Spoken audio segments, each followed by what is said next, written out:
sua disponibilidade de vir. Você estava onde ontem? Estava lá em Vitória? Você saiu na manifestação? Não. Não. Tá. E de você... Mas eu explico por quê. Tá bom.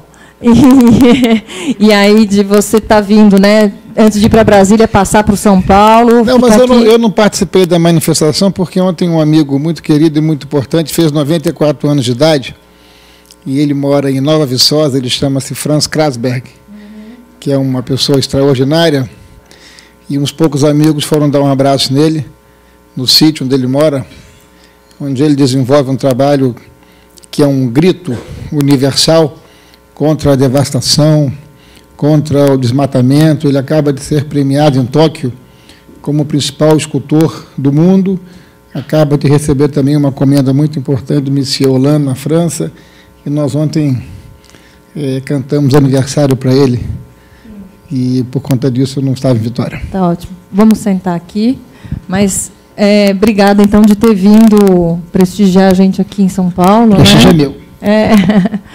E a gente faz assim, mais ou menos o formato do Política Viva. Aqui a maioria já esteve aqui no Política Viva, alguns estão vindo pela primeira vez, então eu explico para eles e para você também.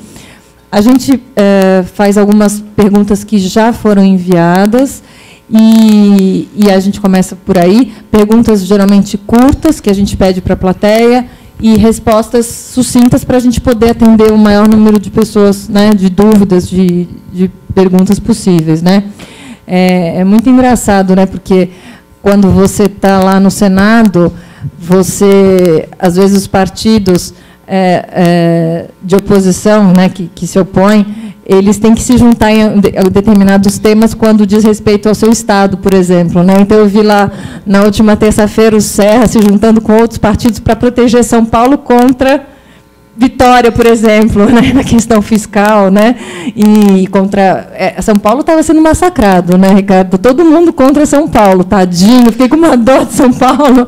E aí a gente vê como esse é um jogo mesmo, um xadrez político que você tem determinadas situações, né? Um jogo democrático, mas um jogo absolutamente legítimo, não é? Porque São Paulo é uma extraordinária locomotiva que puxa o desenvolvimento econômico do nosso país, mas existe um conjunto de realidades regionais que precisam ser debatidas, porque o desejo de todos nós, e quero crer que também de São Paulo, é que o país como um todo possa se desenvolver.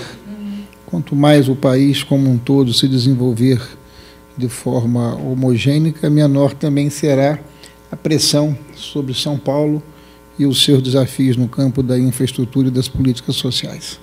Ontem a gente ouvi bastante nas ruas reclamando, né, que São Paulo manda um dinheirão para Brasília e depois tem que ficar implorando, passando o pires para pegar o dinheiro de volta. Mas é assim o sistema, né? A gente também doa e já divide bastante, né? Essa não é uma realidade de São Paulo. O meu estado também, o estado do Espírito Santo, manda muito mais para Brasília do que recebe em troca. É um sistema que, de repente, a gente está vendo que ele é assim há muito tempo e nem por isso ele está fazendo o Brasil ficar mais homogêneo. Mas isso foi só uma observação que eu lembrei que a gente estava naquele dia no Senado, eu estava vendo Serra, Luiz Nunes para lá e para cá correndo. Eu estava vendo a hora que a Rosângela ia pegar a tribuna do Senado e ia falar tudo que está no coração dela. É verdade, vontade não faltou. Mas não me deixaram passar daquele lugar ali. Então, assim, o objetivo... Eu trouxe aqui outros colegas seus, como o Serra, o Álvaro Dias, outros políticos, muitos do PSDB, o Walter Feldman, do PSB, e a gente estava sentindo muito falta de ter alguém de um outro partido, né? Eu tenho chamado PT, está muito difícil, eu falei lá com a Marta, não sei se ela quer vir à Política Viva, Marta Suplicy, ela quer vir à Política Viva, não sei se ela virá antes de sair do PT ou depois, quando ela for para o PSB, porque ela já me confirmou que ela está de saída indo para o PSB, né? Não sei em que momento, mas queria ter um político do PT, mas está difícil, viu? Eles fogem, nossa, impressionante, acho que eles têm muito receio aqui do que eles vão ser confrontados. E aí do PMDB, que é hoje um partido tão importante, né? A gente nunca teve essa noção, como a gente está tendo hoje, da importância do PMDB, da força do PMDB, e é o partido que você está. E eu falo que o PMDB não é um partido só, eu acho que eles são vários partidos dentro de um partido. Eu ouvi dizer outro dia que são 30 partidos que nós temos hoje, mas, na realidade, só 6 são, de fato, partidos. Outros são grupos que se reúnem por interesses outros, né? Grupos menos coletivo e mais particular. Então, eu vou começar, assim, para a gente entender um pouquinho. Hoje o Congresso ele é composto por 513 deputados federais, 81 senadores. E o Brasil tem 27 estados e 594 congressistas. Os Estados Unidos têm 50 estados e 535 congressistas. A gente tem um gasto gigante com vocês. Desculpa, não tome nada que eu vou falar aqui pelo lado pessoal, tá, Ricardo? Tá. Concordo. Tá. Vocês gastam 23 milhões por dia. Ano passado foram quase 8 bilhões o Congresso gastou. É um número enorme e a gente acha que é um número inchado de parlamentares. Uma outra coisa que eu não entendo também, porque tem deputado estadual e federal, porque a gente não consegue fazer um só estadual com representatividade na federação. Com você? Pode, claro. Porque isso é um tema muito importante, né? Assim, eu, quando cheguei no Senado, eu fui designado para coordenar um projeto de reforma administrativa do Senado. E esse projeto, naturalmente, não foi adiante. Em algum momento, eles trataram de enterrar, mas nós fizemos assim uma profunda pesquisa e, efetivamente, é uma coisa que chama a atenção, porque o Senado brasileiro custa ao contribuinte brasileiro, a todos vocês que estão aqui, a todos vocês que não estão aqui e que, eventualmente, estão nos acompanhando pela internet, o Senado brasileiro custa aproximadamente 3 bilhões e 500 milhões de reais. O Senado francês custa 1 bilhão de reais. O problema no Brasil não é o custo do parlamentar, é o custo da estrutura do poder. Mas quando você pega o orçamento do poder e divide pelos 81 senadores, aí dá um número espantoso, porque, na verdade, a estrutura do poder é uma coisa absurda, uma coisa desnecessária para o exercício do nosso mandato, a quantidade de funcionários, de cargos comissionados, verbas de gabinete, quantidade de assessores. O Senado chegou a ter, inclusive, um hospital. Não tem mais, mas tinha um hospital. Então, quando você fala que o parlamentar custa isso, custa sim, se você considerar os custos indiretos. E tem como mudar isso? Assim, eu vejo que é difícil, porque você mudar alguma coisa que está beneficiando aquelas pessoas que estão lá hoje... Eu só acredito em mudança se... o doutor Ulisses Guimarães dizia que a única coisa que bota medo em política é o povo na rua. Sim. E o povo tem estado na rua. E precisa continuar na rua, exercendo o seu controle social, manifestando a sua indignação, para que esse controle social possa fazer os políticos mais atentos, interrompendo essa distância entre quem representa e quem é representado. Eu acho que não apenas pode mudar, como tem que mudar, mas eu não acredito que vá mudar por força e vontade dos políticos. Eu acredito que vai mudar pressão por popular. Força e vontade da população, que tem dado demonstrações inequívocas ao longo dos últimos anos dessa participação. Essa manifestação de ontem não foi a primeira manifestação, é a 4ª manifestação de profunda indignação da população brasileira. A primeira foi em junho de 2013. A segunda foi a própria eleição presidencial. A presidente Dilma teve 55 milhões de votos, mas 80 milhões de brasileiros não votaram na presidente Dilma. Uma parte votou no Aécio, né, no segundo turno, e uma parte não votou em ninguém, demonstrando toda a sua insatisfação e indignação com um conjunto de coisas, né? Depois teve aquele terceiro movimento do dia 15 de março, e ontem teve de novo um movimento de 12 de abril, Portanto, são 4 ondas, não é, de muita expressão, e eu acho que a presença da população na rua vai ser fundamental para que as coisas possam mudar efetivamente. Eu concordo, só que eu vejo também que hoje o Congresso está de costas ainda para a rua. Pois é, mas veja, o Congresso está de costas, está, mas não tem ninguém lá que não foi eleito. Todo mundo que está lá foi colocado pela população. Então, o que nós precisamos é ampliar muito a consciência de que a eleição não termina quando você elege o seu representante. A eleição termina quando você, no dia a dia, exerce uma cobrança sobre a pessoa que você votou.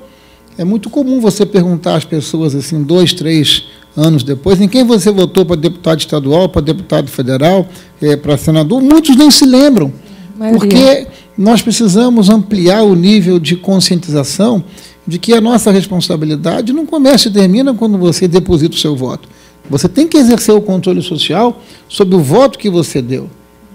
Então, ninguém que está lá, me perdoe, está lá porque caiu do céu ou por gravidade, foi eleito pela população brasileira, foi colocado lá pela população brasileira. Foram vocês de São Paulo que colocaram Tiririca lá.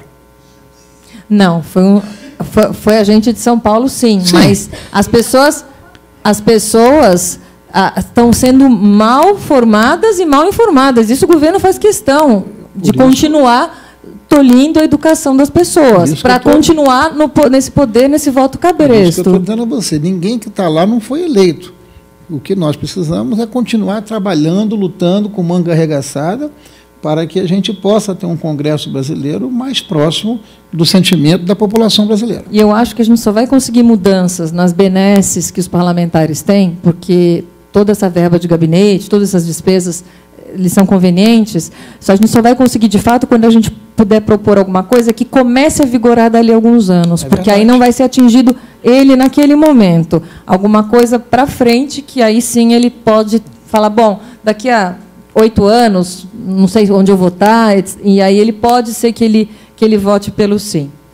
Mas, dando continuidade, então, a gente, desse dinheiro todo que vocês custam para a gente, para quem chegou agora no final, eu já falei que não é pessoal para ele, tá, gente? Que vocês são eles, os políticos, de uma forma geral. E eu disse a ela que os políticos não estão lá por gravidade. Os políticos estão lá porque alguém botou eles lá. Esse alguém chama povo. Esse alguém chama eleitor. E, assim, se você pudesse resumir em 1, 2 frases, um pequeno parágrafo, o que vocês fazem, afinal, com esse dinheiro todo? Porque é muito dinheiro. Não, na verdade, Rosângela, esse dinheiro não é um dinheiro que você tem disponível para você fazer o que quer. O que acontece no Brasil, e não é de hoje, o Raimundo Faoro, nos anos 50, escreveu um livro chamado Os Donos do Poder. O grande problema do nosso país é a cultura política, é o patrimonialismo, é a falta de fronteira entre o público e o privado. As pessoas se apropriam daqueles costumes e acabam se utilizando desses valores. Então, esses valores, uma parte é funcionário nos gabinetes em Brasília, uma parte é funcionário nos gabinetes no Estado. Isso é aonde esse dinheiro vai. Mas o que vocês fazem, de fato, de representatividade de trabalho para justificar esse uso do dinheiro? O que vocês estão fazendo lá? É por isso que eu falei, resume, vocês estão votando leis, aprovando as leis, vocês estão, né, discutindo. Eu estive lá na terça tarde e eu fiquei impressionada que vocês ficaram horas na questão do Luiz Henrique, que foi acusado, então cada um vinha, pediu a parte, a palavra. Vocês ficaram horas falando nada. Depois foi horas para falar do Alckmin, do filho do Alckmin, para mudar, e todos concordaram. Só que não precisava, um podia falar por todos, e todos faziam questão de falar, não, estou de acordo, vamos mudar as pautas amanhã à tarde para eles irem na missa de 7º dia. Ficaram horas discutindo, parece coisa de mariquinha, conversando no chá da tarde. Eu falava, gente, eu não estou acreditando nisso. Eu acho que você tem razão, há uma inércia na burocracia legislativa que é inacreditável, porque, na verdade, o tempo ele não é utilizado racionalmente, se perde muito tempo nessas coisas que não produzem efeito e resultado relevante para a sociedade. Essa é a cultura. Deixa eu só explicar para vocês, que eu falei do Luiz Henrique, né? Ele foi acusado de ter passado alguém na frente para atendimento de saúde. E, então, ele veio a plenário para se justificar. Primeiro, eu já achei uma atitude talvez não muito sábia, porque foi um veículo que falou, ele não precisava alardear. A maioria dos que estavam ali nem sabiam que ele tinha feito isso. Então, ele deu a cara a bater. Eu discordo de você, porque o Luiz Henrique é um homem que disputou 15 eleições, foi eleito nas 15 eleições, tem 45 anos de mandato público, é um homem honrado, correto, governador 2 vezes de Santa Catarina, ele teve a sua honra almejada, o que ele fez lá foi defender a sua honra. Ele veio a público, não, mas o que eu acho é que não precisavam de tantos parlamentares. Mas aí não é ele. Não, eu falei, são duas coisas. Ele veio até o plenário defender a sua honra, mas ele não precisaria, talvez, porque muitos dos que estavam ali nem sabiam do que estava acontecendo. Ele levantou uma questão que as pessoas nem sabiam. Eu estava com o Álvaro Dias, na época, no momento, ele falou, nossa, nem sabia que isso aconteceu, agora que eu estou sabendo. Então, assim, e aí veio vários parlamentares, todo em defesa, muito bonito, né? Como você está fazendo agora, todo em defesa. Mas ficaram horas nessa conversa. Ou seja, tanta coisa muito mais relevante e eles ficaram... Eu estou concordando com você. Eu acho que o tempo poderia e deveria ser utilizado de maneira mais racional para que você pudesse produzir melhores e maiores resultados para a sociedade. No final do ano, a Dilma teve as contas dela estouradas, aprovadas. Você foi um dos que votou a favor dessa aprovação, contrariando, até caiu o papel aqui, nervoso. Do ajuste fiscal. Do ajuste fiscal. Vejam, não apenas a presidente Dilma não cumpriu a meta fiscal, como 15 governadores não cumpriram a meta fiscal.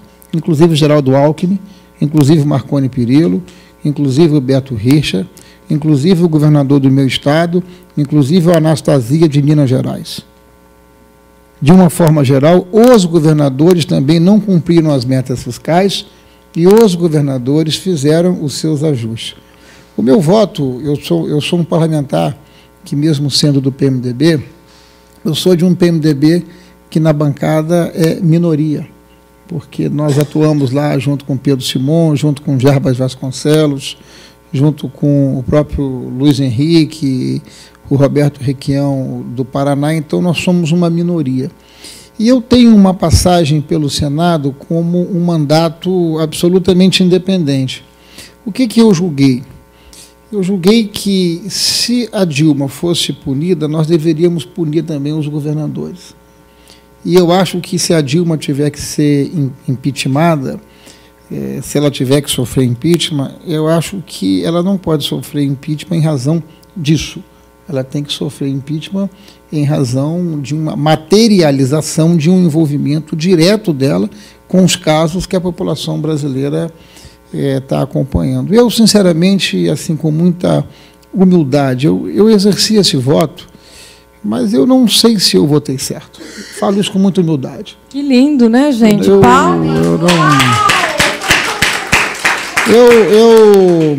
Eu achei que, naquele momento, o ambiente era de muito estresse e havia pouco debate racional. Então, assim, eu acho que você não pode julgar a presidente Dilma, eu sou um crítico do governo da Dilma, mas eu acho que você tem que ter uma espécie de mesma... Tipo assim, vocês topariam, por exemplo, caçar o Alckmin porque ele não cumpriu a meta fiscal? Não, eu estou sendo objetivo.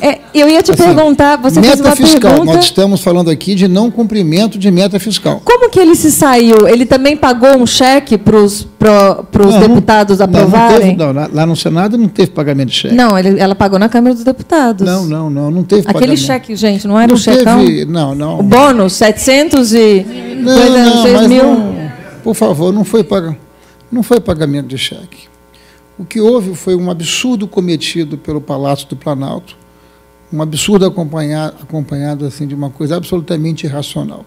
48 horas antes desse projeto ser votado, o Planalto, à presidência da República, baixou um decreto dizendo que emendas parlamentares só seriam liberados até esse valor de 700 se o ajuste fiscal fosse votado. Uma coisa óbvia, porque independente desse decreto, qualquer despesa só poderia ser exercida se esse ajuste fosse votado.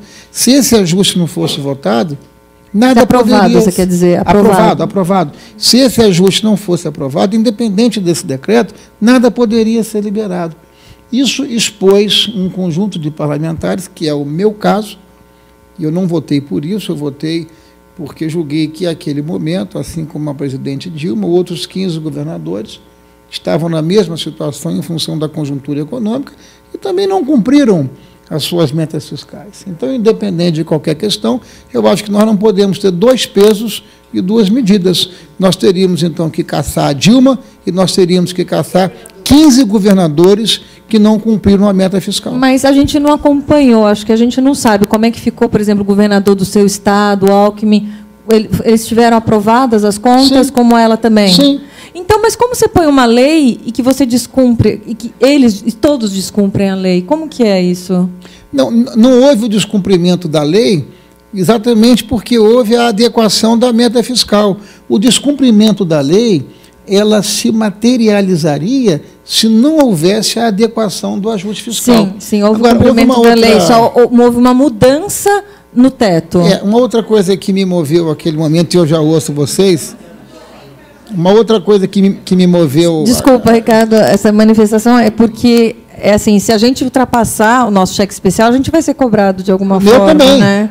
Não é só o seu, não, o meu também. Todos nós seremos, o meu também, né? O meu também, como cidadão, se eu ultrapassar o meu cheque especial, eu também pago o mesmo juros que você paga, que todo mundo paga, não é diferente comigo.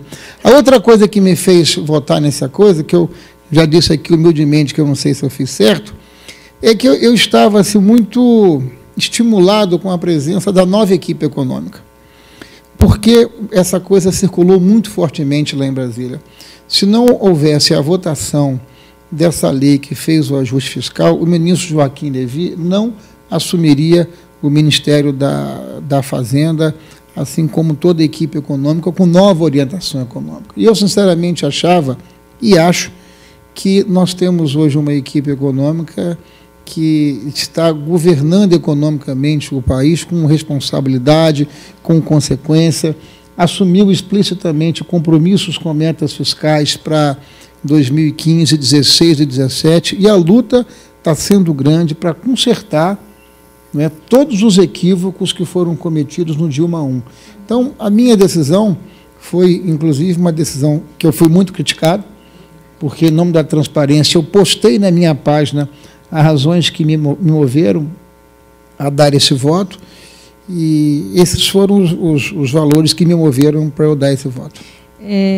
Inclusive, assim, tirando o Levy e agora o Janine, né, na educação, de 39, tem 2 que a gente ainda se salvam, né, muito pouco. Né? Se fosse 20 ministérios, seriam 10%. Como são 39, acaba sendo bem pouco. O problema é que você, a meu juízo, tem um modelo completamente esgotado.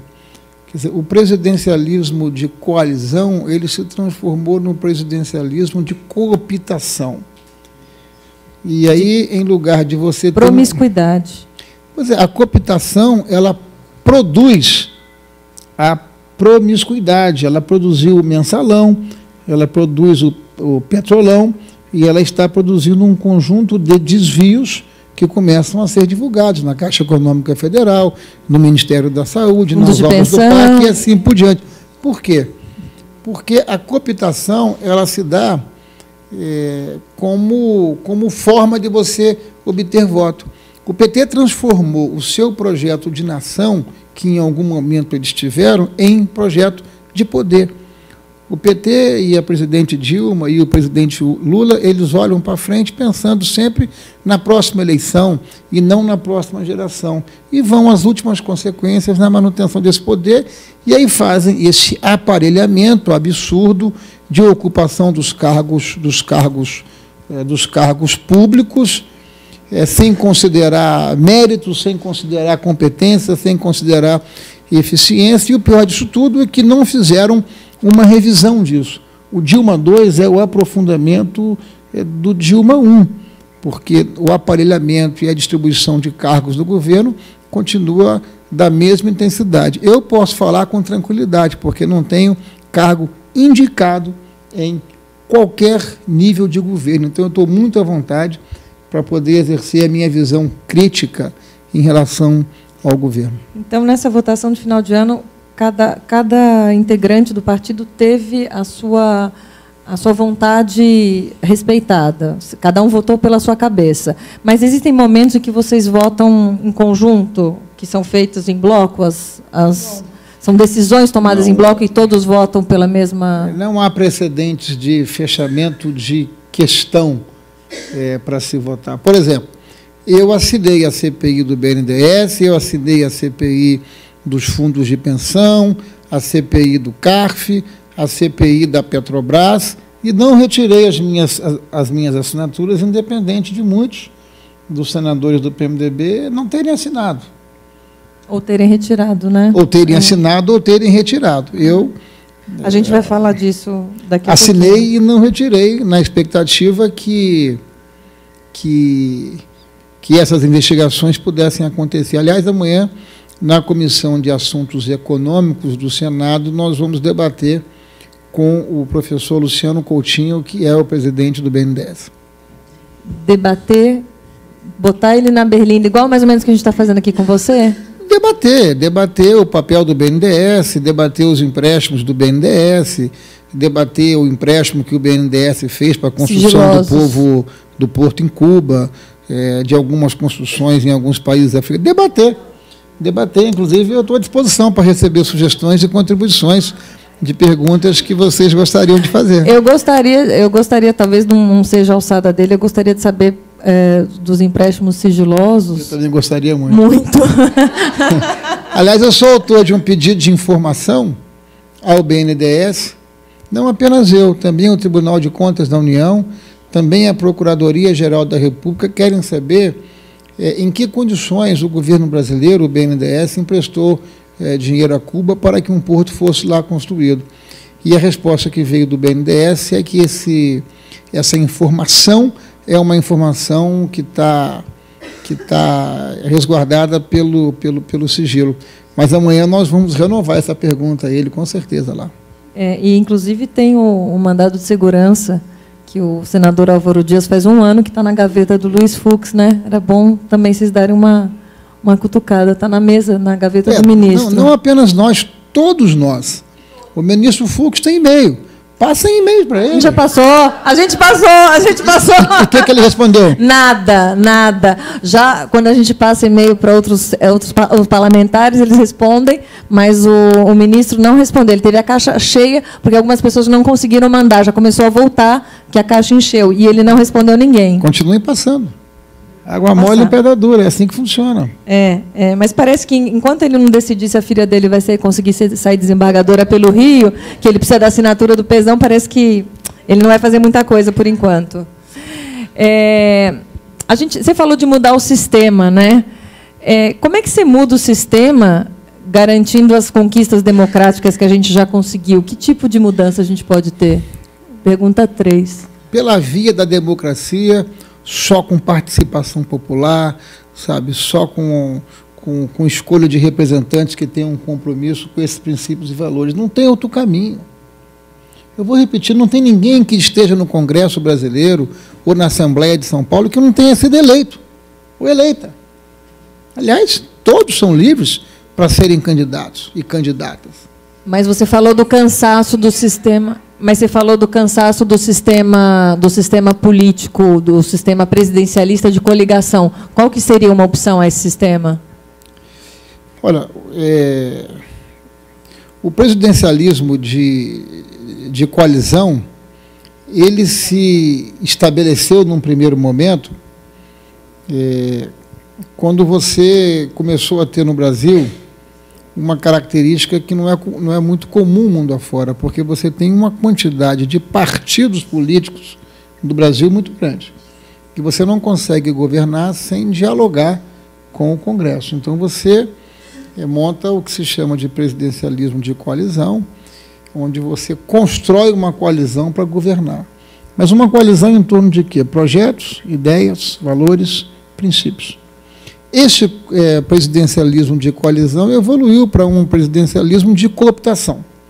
A melhor imagem disso, eu não sei se vocês se lembram, daquele ex-deputado Severino Cavalcante, que foi presidente do Congresso. O restaurante, o escândalo do restaurante. Muito bem, ele foi presidente do Congresso e, a certa altura, ele fez uma viagem com o presidente Lula e, na volta, o presidente Lula solicitou que a então ministra de Minas e Energia atendesse. E aí ele revelou a conversa à hoje presidente Dilma, à época ministra, dizendo o seguinte: olha, eu estou aqui porque o presidente, eu conversei com ele e o que eu quero para votar com o governo, meu partido, é aquela diretoria lá da Petrobras que faz furo, que faz poço. Eu acredito que ele falou que faz furo. Pois é, e ele pediu essa diretoria para o seu partido, e o partido levou essa diretoria de produção e exploração da Petrobras, que é a diretoria do Paulo Roberto Costa, que está na origem desse problema todo. Então, o presidencialismo de cooptação, ele se dá quando você, em lugar de debater, de dialogar, você dá logo aquilo que o partido quer e não mede as consequências.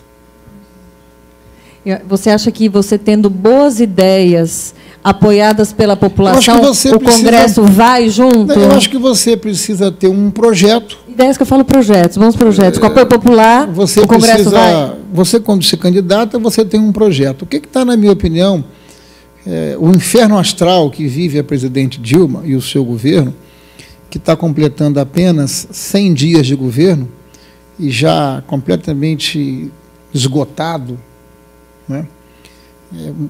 É muito natural que com 100 dias qualquer governante tenha muito prestígio, mas com 100 dias de governo, o governo da presidente Dilma está completamente esgotado, né?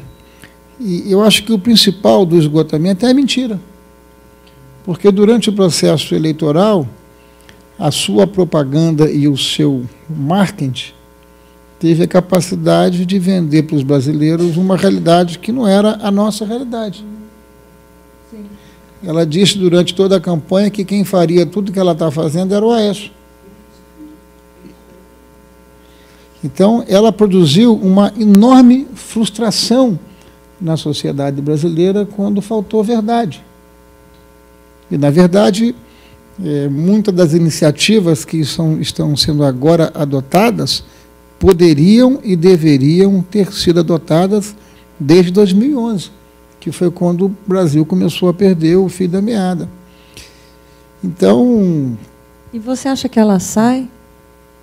Essa era a minha próxima pergunta. Se ela sai, de que forma? E se ela, ao sair, é a melhor solução para o país?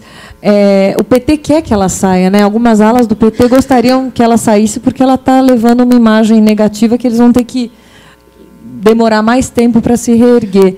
É a melhor solução a saída dela? Veja, não tem impeachment para incompetência. Devia até ter. Devíamos ter um padrão para monitorar o nível de eficiência e de excelência na produção de políticas públicas. Deveria ter um critério para você medir o grau de eficiência, né? Porque no Brasil se paga muito imposto, uma carga tributária elevadíssima e a contrapartida não é compatível. Mas o impeachment, ele não afasta presidente, governador, prefeito, enfim, por incompetência. Afasta pelas questões que estão previstas na Constituição. Então, assim, por mais graves que sejam as denúncias que até aqui foram apresentadas, porque nós não estamos falando de corrupção. A corrupção, ela não tem a ver com a política. A corrupção, a meu juízo, tem a ver com a natureza humana. Porque a corrupção, ela se dá de várias formas. Ela se dá não apenas com questões materiais, mas ela pode se apresentar de várias formas, porque ela significa um desvio de caráter, qualquer que seja ele. Dentro da família, dentro da comunidade, dentro da sua igreja, enfim, a corrupção ela pode estar presente, esgotando as relações humanas, né? Mas o caso atual é que é uma corrupção sistêmica, endêmica. Institucionalizada. Absolutamente institucionalizada. É uma corrupção como um método. E é a primeira vez que a gente se defronta com um assunto como esse, dessa natureza, é como se fosse um câncer e uma metástase em todo o corpo do organismo público brasileiro.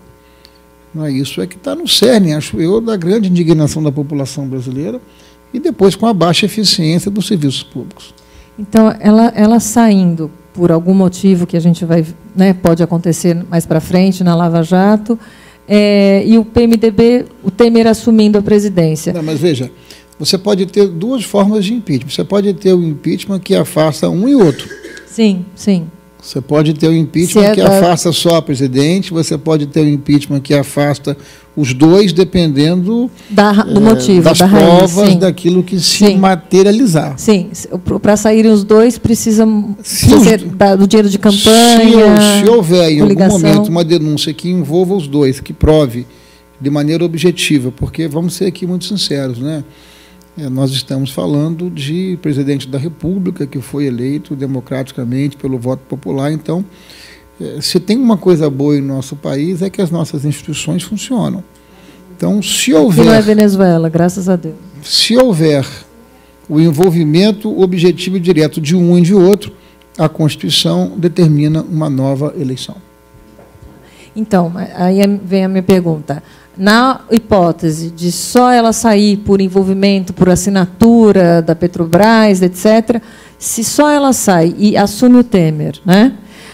É uma possibilidade, correto? É uma das possibilidades. Então, a gente não vai extirpar a corrupção, porque não é pela mudança. A gente sabe que, como você mesmo falou, ela é endêmica. Hoje, ela é institucionalizada, não é mais o indivíduo que faz, né?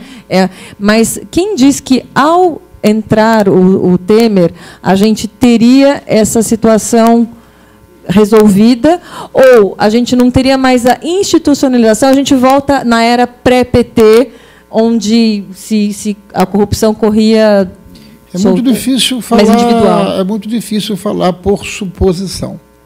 Quando o Collor foi afastado e o Itamar Franco assumiu o governo, ele conseguiu construir um governo de coalizão em torno de um projeto chamado Plano Real.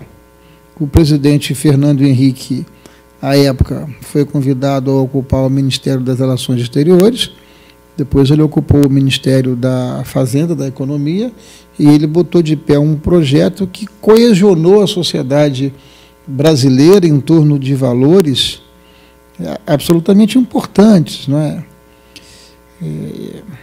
Se houver o impeachment e o Temer assumir o governo, vai depender da forma que ele estará eventualmente conduzindo. Se ele reproduzir os métodos dos últimos 12 anos, Lula 1, Lula 2, Dilma 1 e Dilma 2, eu não vejo futuro.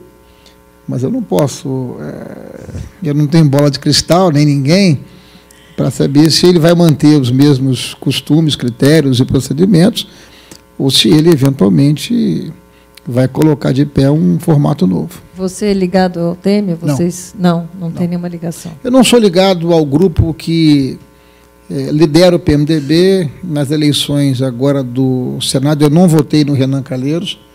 O nosso candidato foi o senador Luiz Henrique. Nós conseguimos fazer 31 votos. Perdemos por 10 votos.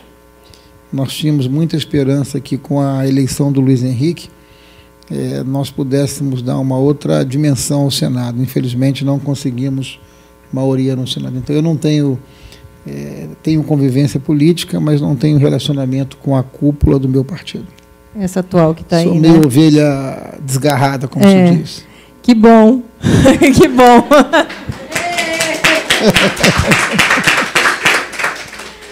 E a pergunta... Isso tem consequências, não é mole ser ovelha desgarrada. A gente imagina que não. Como a gente já falou aqui, o PMDB são vários, né? Esse partidão.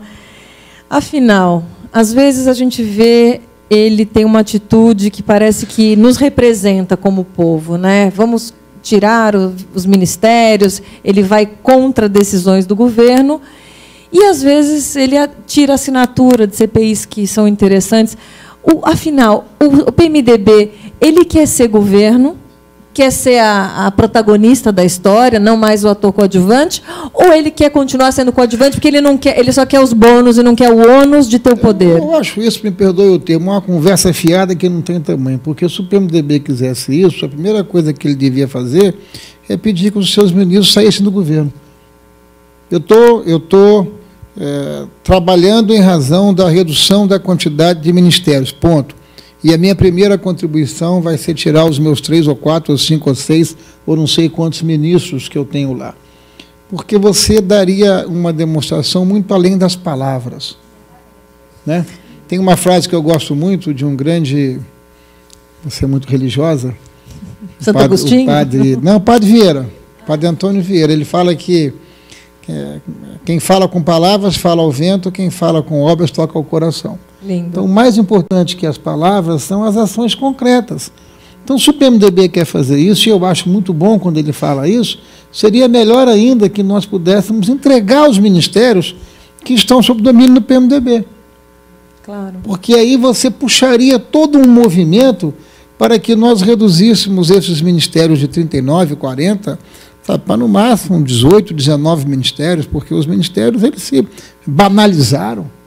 Essa que é a verdade. Então, na realidade, o PMDB, de novo, ele está criando dificuldades para vender facilidades. Eu não sei se para vender facilidades, mas eu acho que o discurso não está compatível com a prática.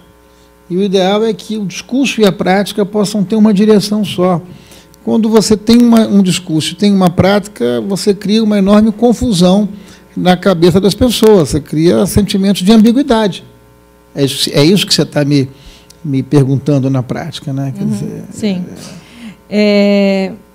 Outra pergunta. Foram retiradas, como a gente já falou, as 6 assinaturas do CPI do BNDES. Isso já foi reflexo do Temer? Ou seja, o governo está temendo? Tem muito a temer, os políticos também? Eu não. Você não, você assinou e está lá a tua assinatura. Minha assinatura está lá, e não só nessa, está em todas.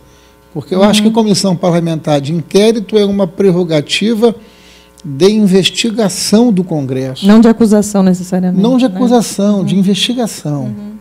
Quem não deve, não teme, né? É isso. Tá. O quão desunida está a base aliada do governo? A gente ouve isso, que a base aliada uma hora vota pró-governo, outra hora vota. Como é que está essa divisão, de fato, de poderes? Eu não sei dizer quais são as consequências e quais são os resultados que o vice-presidente Temer, agora coordenador político do governo, vai conseguir. Mas, assim, a desorganização é muito grande, né? Tem uma frase muito interessante que as pessoas comentam muito no interior, tá de vaca não conhecer bezerro no curral. Tem uma expressão que as pessoas do interior brincam muito quando você está sem rumo, quando você não sabe para onde as coisas estão indo. O povo do interior é muito simples, muito humilde, muito rústico, é muito sábio. Né? E eles brincam assim, está de vaca não conhecer bezerro no curral. É mais ou menos um ambiente político semana passada. Eu não sei essa semana, enfim, o que vai acontecer, mas um ambiente de tempestade perfeita e de uma profunda desorganização na economia e na política, porque o governo ele padece de um grande desafio, né? Popularidade na política, às vezes você tem, às vezes você não tem, às vezes você tem mais, você tem menos. O que você não pode perder, na minha opinião, é credibilidade. E esse governo ele tem baixa popularidade e ele não tem credibilidade pelas mentiras, pela disfarçatez com que ele tem governado o país ao longo dos últimos anos.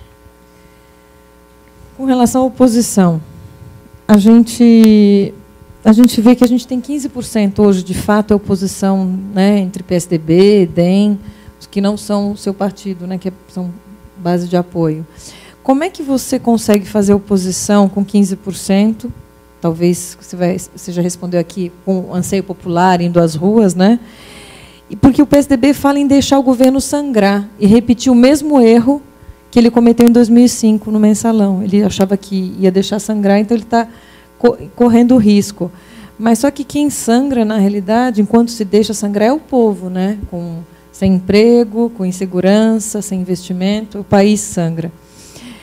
A oposição ela estaria terceirizando o seu papel de oposição ao falar, como você falou aqui, tem que ter manifestação popular. Ela estaria terceirizando para o povo esse papel de ser oposição? Desculpa, e outra coisa, só porque está dentro da mesma pergunta. Durante o impeachment de Collor, o parlamento, o Congresso, insuflava a rua. Hoje é a rua que insufla o Congresso. A gente tem uma situação diferente. Eu queria que você falasse um pouquinho sobre essas minhas colocações. Então, eu acho que o que eu tenho assistido é de uma oposição muito firme. A oposição, eu acho que ela está atuando. Eu não tenho sentido que a oposição está omissa. Há uma discussão se a gente sente aqui de fora, né? Há um sentimento assim, se a oposição deveria ou não participar dos movimentos de rua e assim por diante, né? Eu acho que esse movimento, ele não é um movimento dos partidos.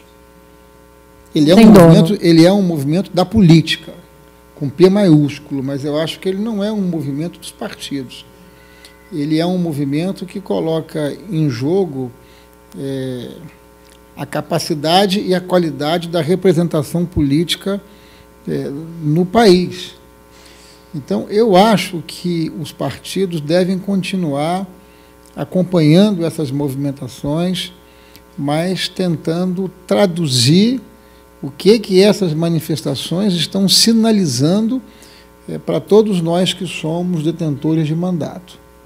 Eu acho que as ruas estão enviando assim, um conjunto de recados e de mensagens que precisam ser interpretadas como mais um movimento, mais uma onda, mais um ciclo aqui em nosso país. Mas eu, sinceramente, tenho visto lá a atuação do Aécio muito firme e dos partidos que compõem a oposição também muito firme. A gente vê na tribuna, né, a gente vê eles lá falando, né, com bastante ênfase, o Caiado falando, né, com as bravatas dele e tudo. É uma pena que o Caiado é de um partido fraco e de um Estado de pouca representatividade. Então, lá no Senado não tem tanta força como a gente tem aqui fora, né? Tem. Nós conseguimos 29 assinaturas para fazer a CPI do BNDES, ok? Ok. Aí, no dia de instalar a CPI do BNDES, 6 ou 7 senadores tiram as suas assinaturas.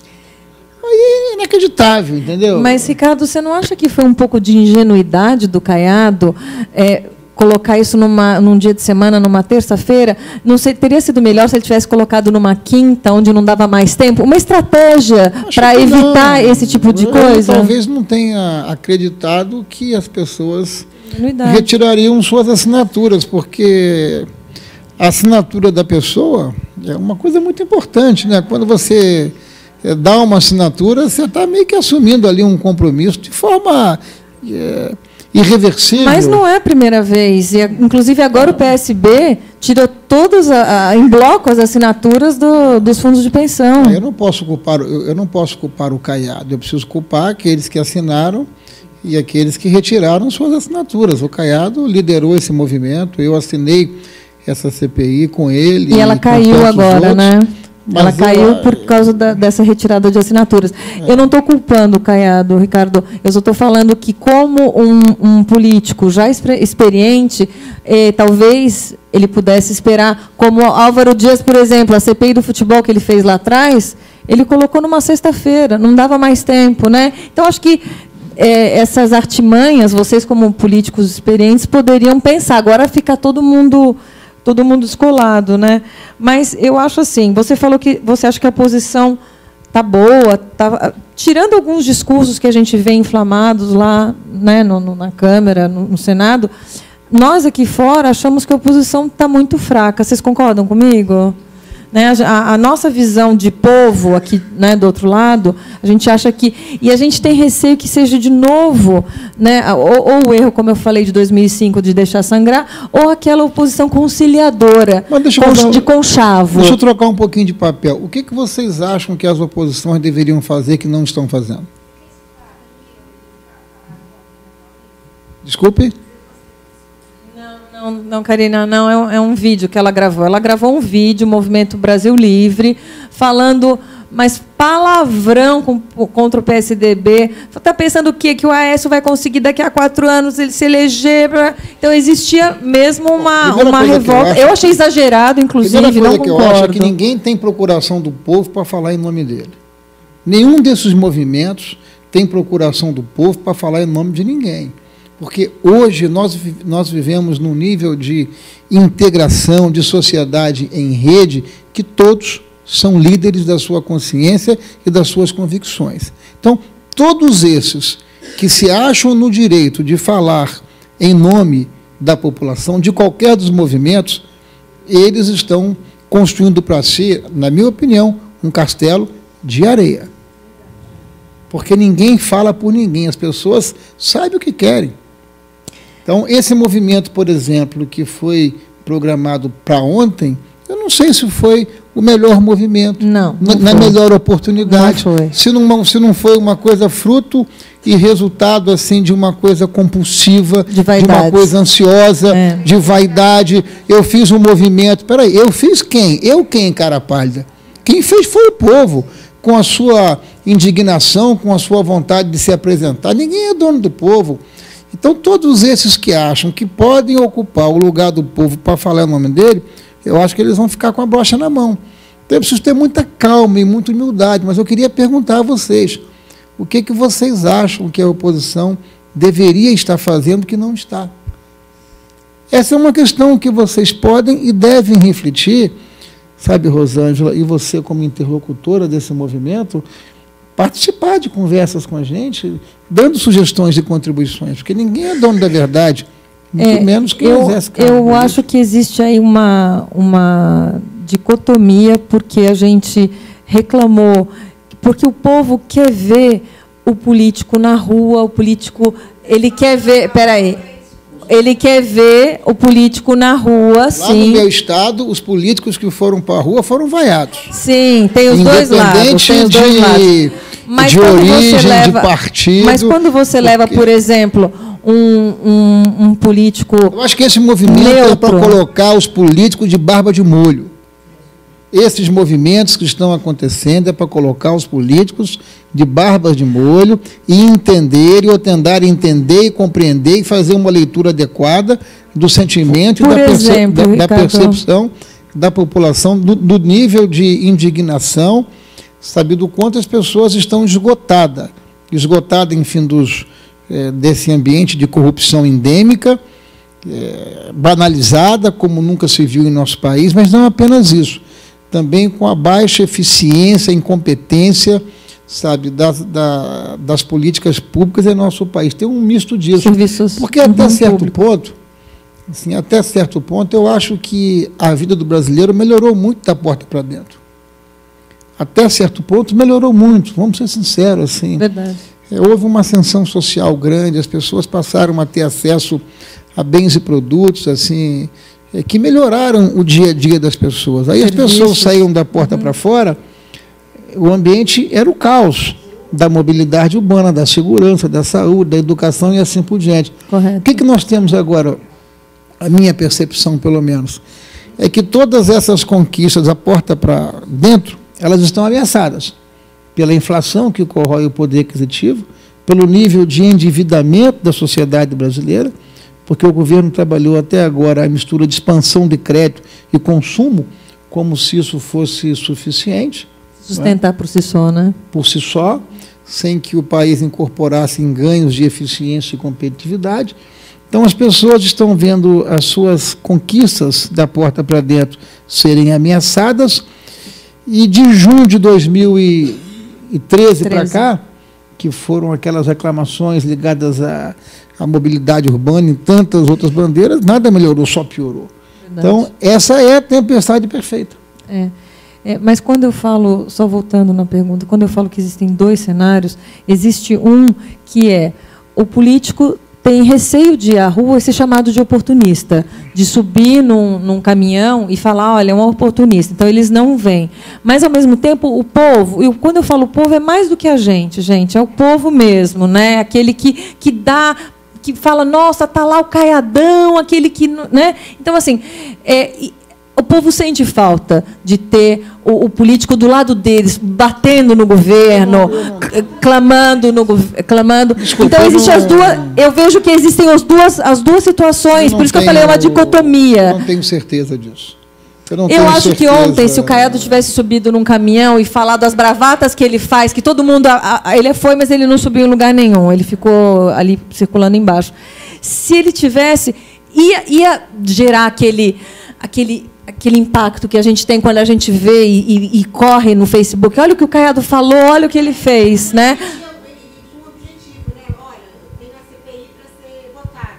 Vamos ajudar? Vamos fazer pressão, Eu acho que existe essa dicotomia, mas, de qualquer forma, é uma linha tênue. Eu entendo que os políticos, mas muitos que não foram, falaram que nas próximas têm intenção de ir, sim, para apoiar, porque os movimentos, eu acho que eles chegaram no momento que, se eles continuarem sem esse braço político, eles vão ficar rodando igual o peão, eles vão ficar só nas ruas. E eles sempre se preservaram de não querer nenhum apoio, nenhuma ligação com o político. E eles estão vendo que isso, se eles continuarem assim, eles vão se esvaziar, vai cansar, a mobilização por si só vai exaurir e a gente não vai evoluir. Então, realmente, é importante ter esse diálogo, ter essa comunicação, que vai e vem, né? É uma linha. Mas, assim, com relação ao que você acha que a oposição poderia fazer, eu não tenho essa resposta. Eu acho que eles deveriam estar mais próximos no movimento. Você quer falar, Ana?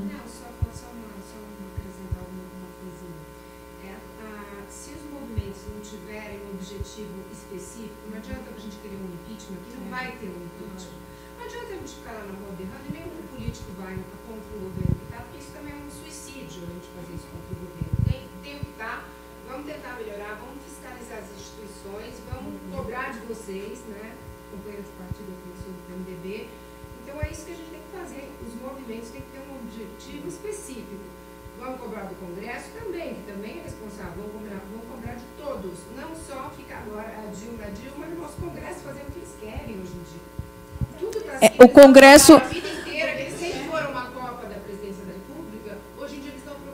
Porque, na realidade, nós não estamos atacando. Nós pegamos um bode expiatório que chama Dilma, PT, Lula.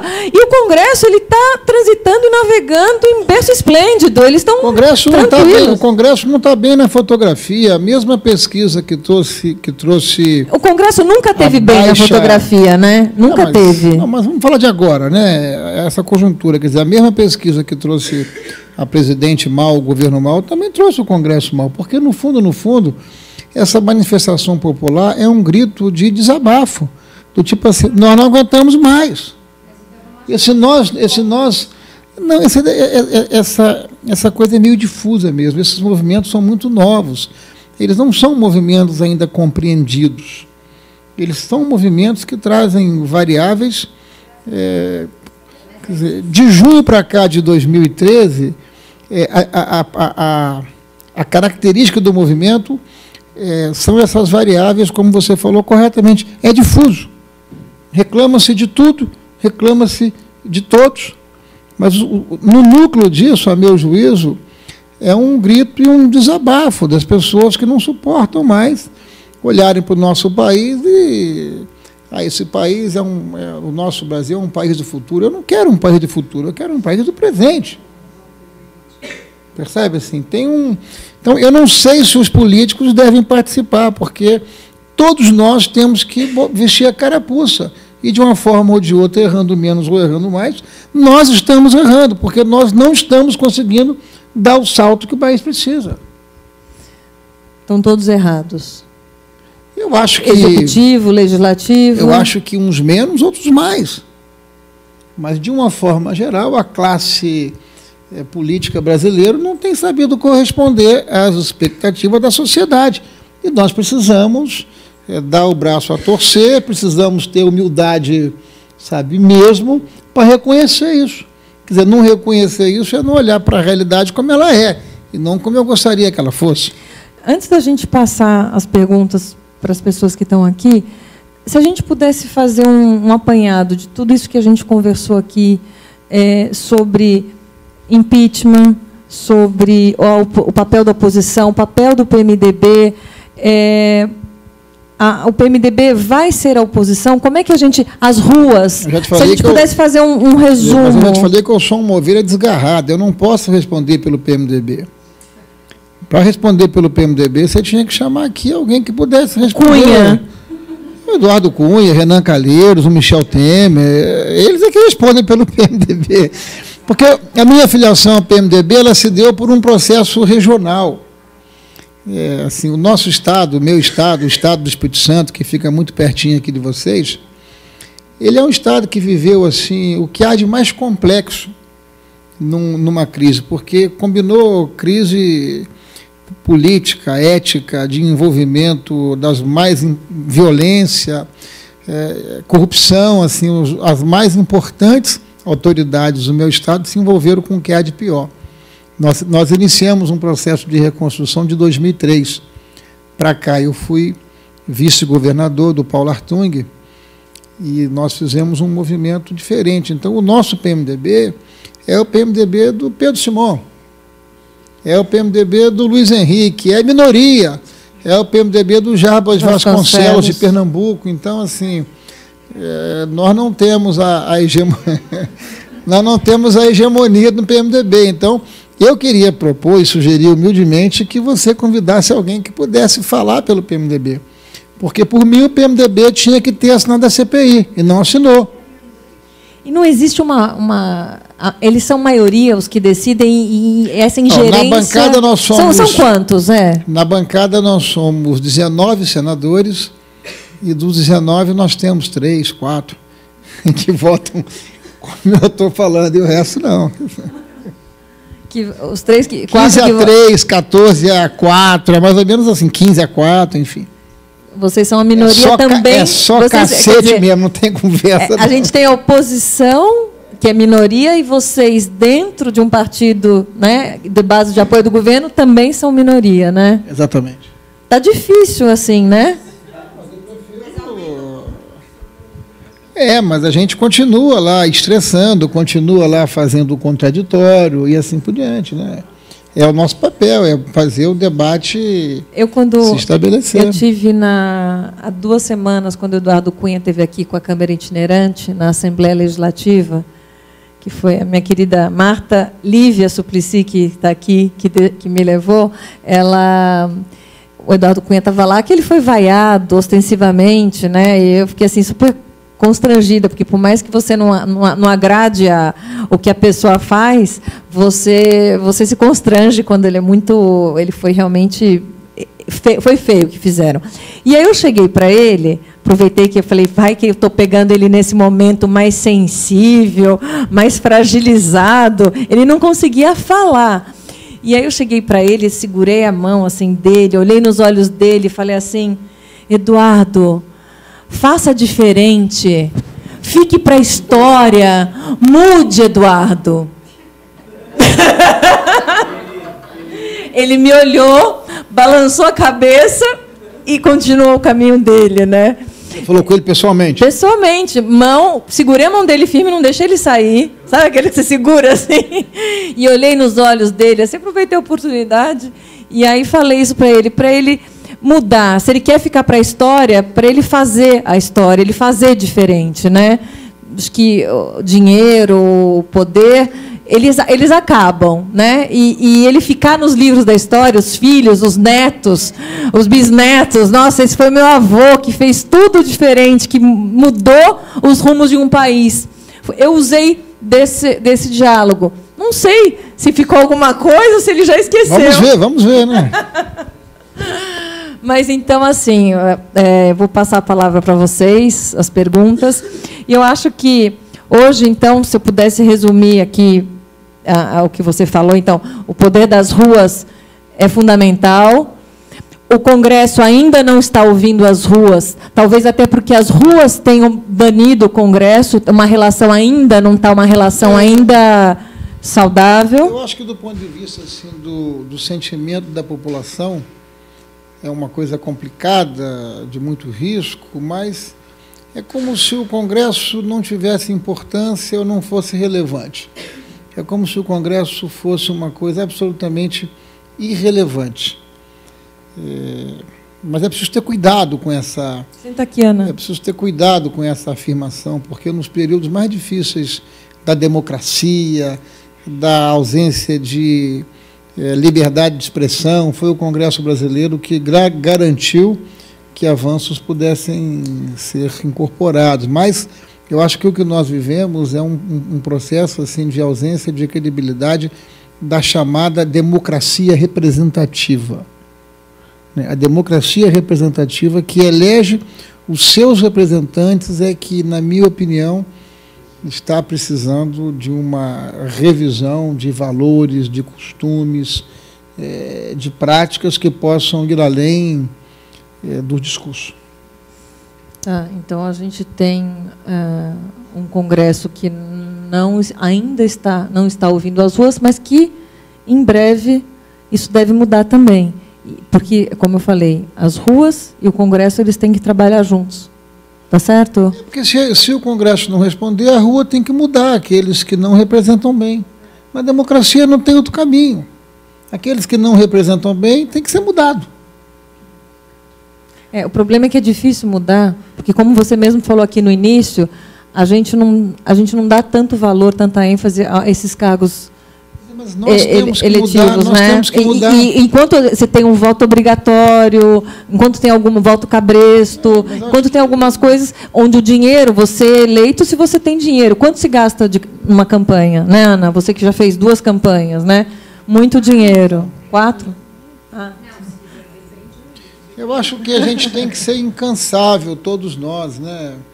Eventualmente eu estou exercendo o mandato hoje, amanhã posso não estar. Mas eu acho que nós precisamos ter a consciência que a nossa responsabilidade com a construção da cidadania que passa pela política, né, ela não termina quando você vota. Porque há muito disso, a minha responsabilidade é lá e votar. E depois? Não, depois eu preciso fiscalizar para saber se esse candidato ou aquela candidata que eu votei está cumprindo com aqueles compromissos que ela debateu naquele período eleitoral.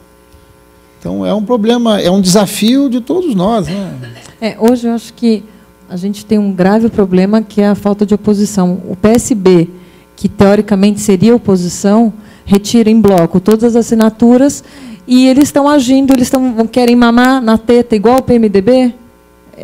Isso é ser oposição? Eu não vou responder pelo PMDB. Não, pelo PSB. Nem pelo PSB, né? Agora já era pelo PSB.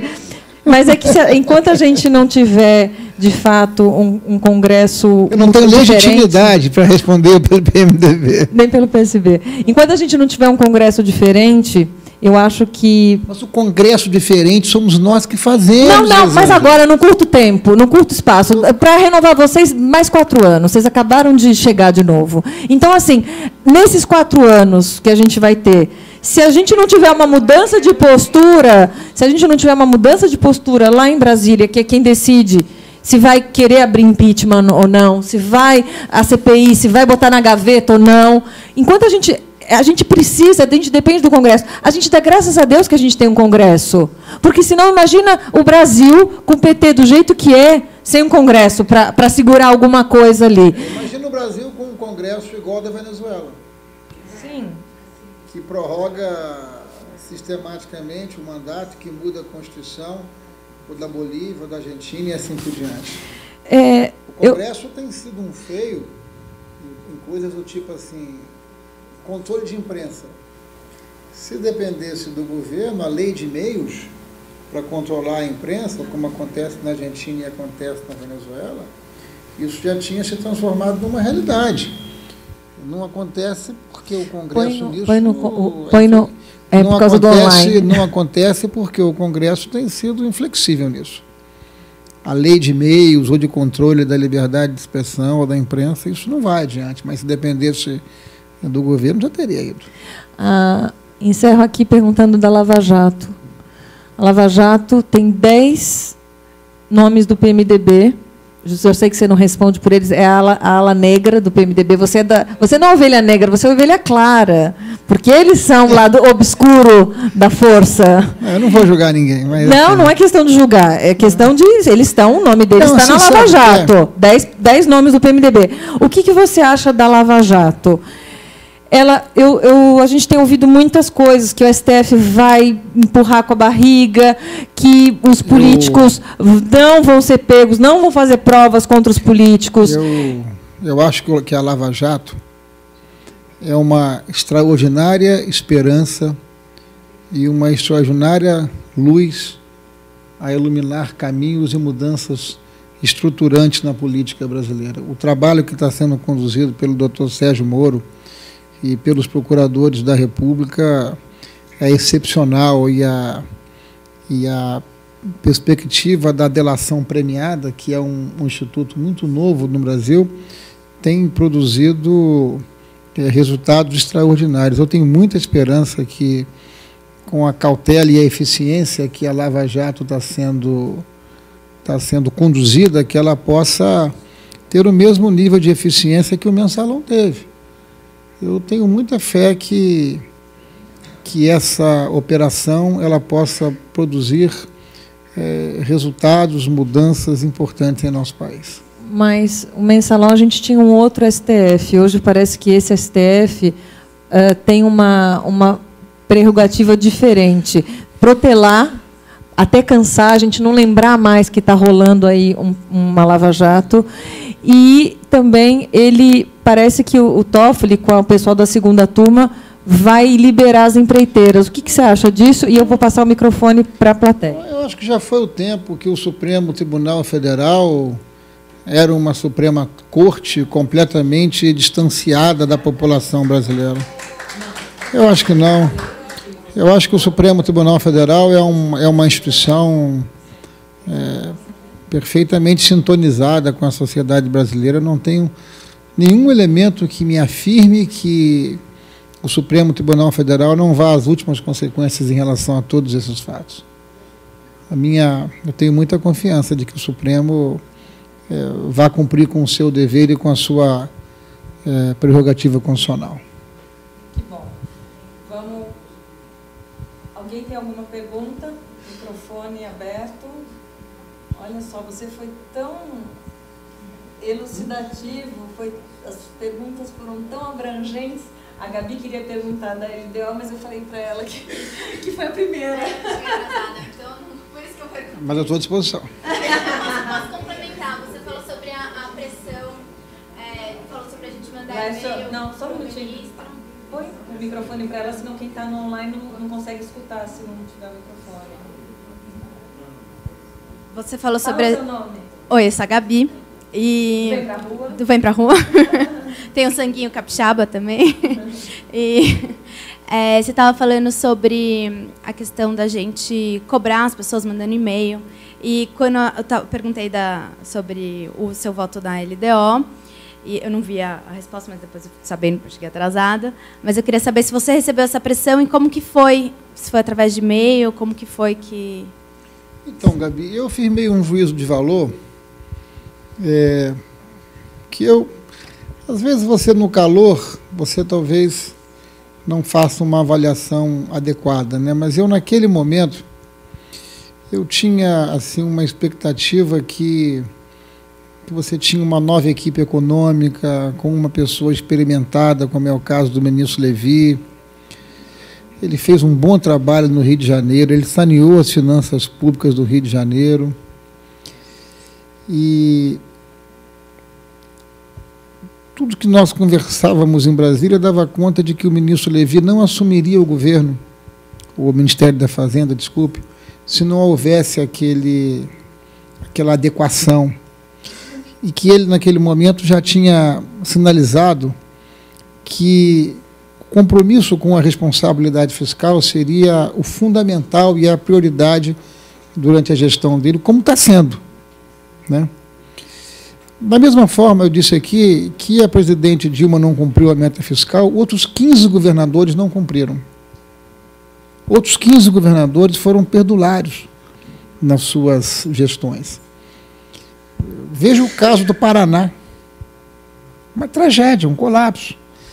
Então, é como se o terceiro turno das eleições tivesse em jogo, porque havia naquele momento assim, um sentimento de que nós devíamos não ajustar a meta fiscal, porque isso poderia ser crime de responsabilidade, e aí, sendo crime de responsabilidade, você teria um fato material para impeachmentar a presidente Dilma. E eu achei que, se ela fosse impeachmentada por isso, outros 15 governadores também tinham que ser. Porque você não pode ter 2 pesos e 2 medidas. Mas, olhando à distância, eu disse aqui, vou repetir com muita humildade, eu não sei se eu dei o voto certo. Eu tenho dúvida se eu dei um voto certo, porque a gente é humano, erra.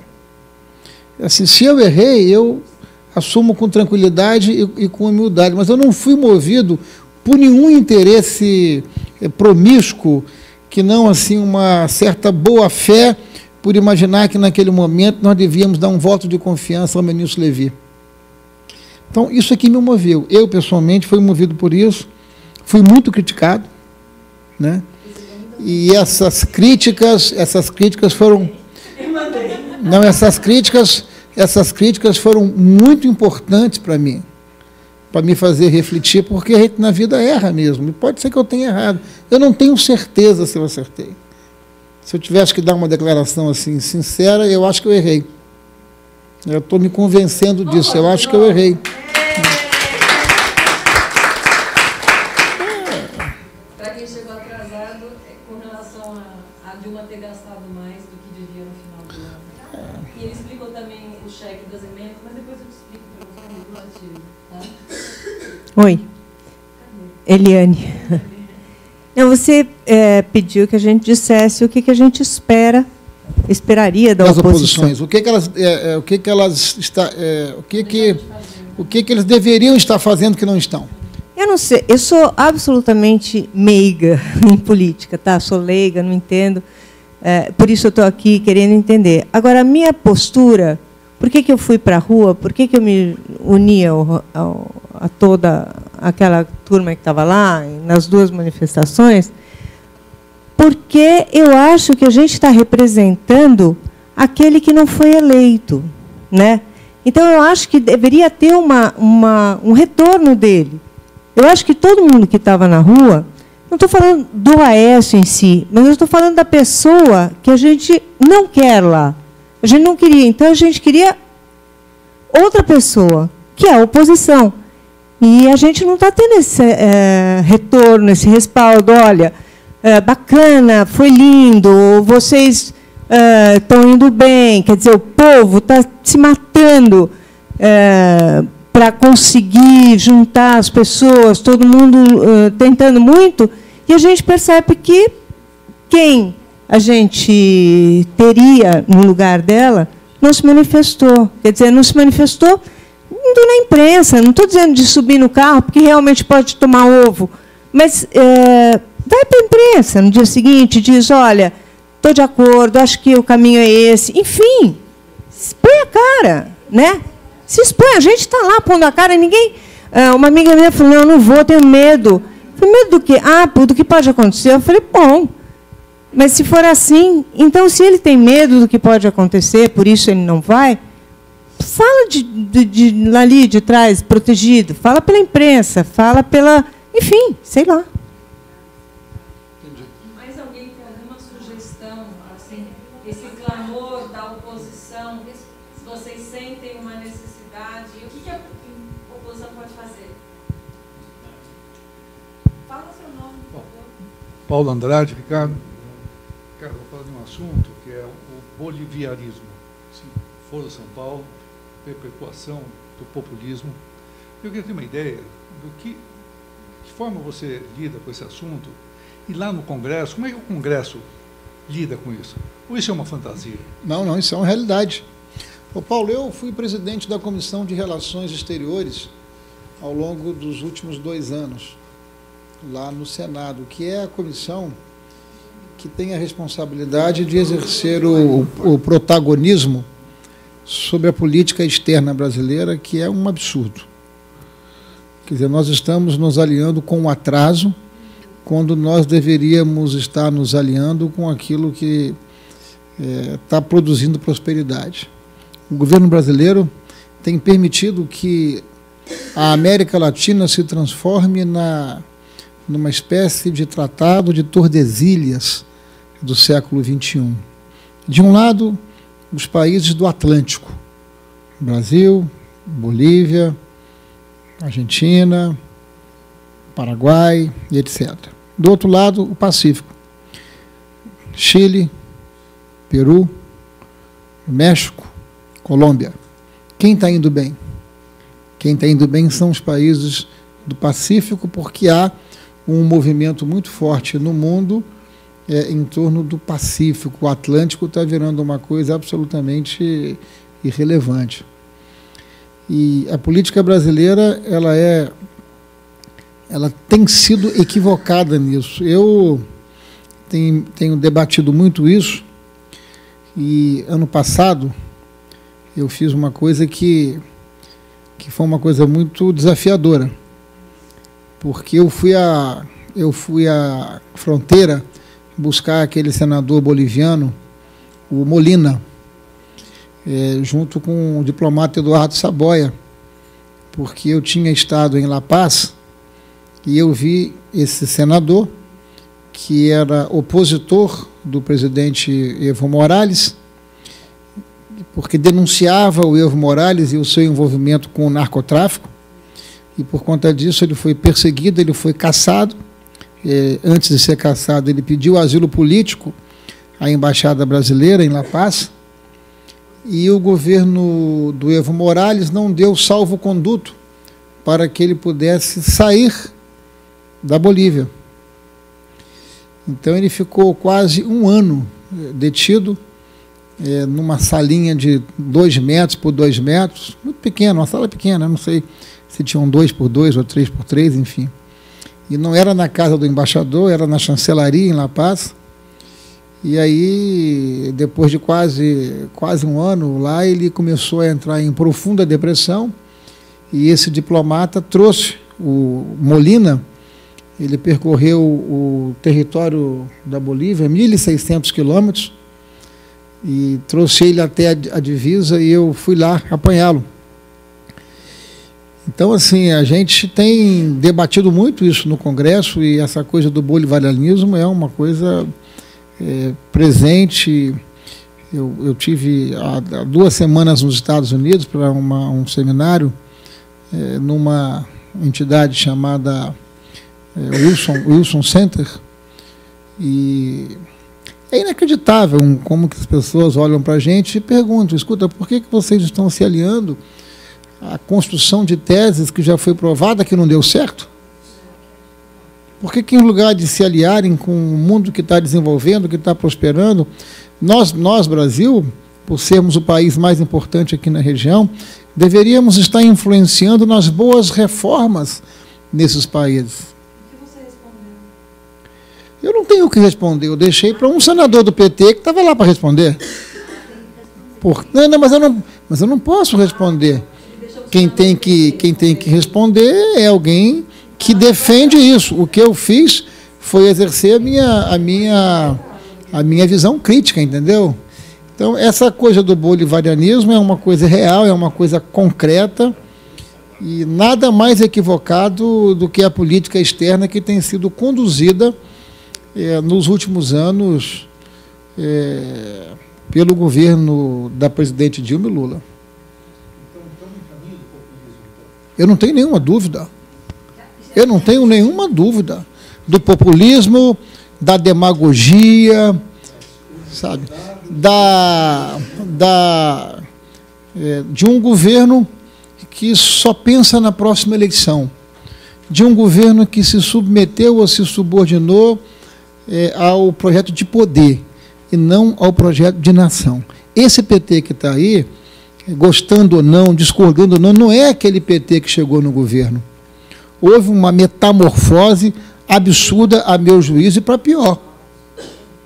Porque houve uma metamorfose, inclusive, nos valores, nos princípios, nos conceitos que moviam essas pessoas de lá para cá. Esse é um dos motivos que nós estamos na rua. E fizeram muito bem. E precisam continuar na rua. Olha, eu queria pedir desculpas, é uma pessoa que estava tentando chegar aqui, disse que não encontrava, por isso que eu tive uma atençãozinha no telefone, mas a minha pergunta é, e o que é que o PMDB vai fazer em relação a essa ridícula situação de política externa? Então, Explicou no começo? Eu expliquei, mas eu explico de novo, com o maior prazer. Obrigado por favor, pela... Desculpe. Imagina, obrigado pela pergunta e obrigado pelo esforço por estarmos aqui debatendo e dialogando. É que eu sou parte de um PMDB que é minoria. O meu PMDB não é o PMDB, vamos dizer assim, hegemônico. Nós somos 3 ou 4 senadores, em alguns debates somos 3, em outros debates somos 4. Então, nós somos assim nós exercemos uma visão crítica sobre essa postura do PMDB, não apenas em relação à política econômica, mas em relação à manutenção, sabe, do PMDB, da forma em que ele tem se posicionado.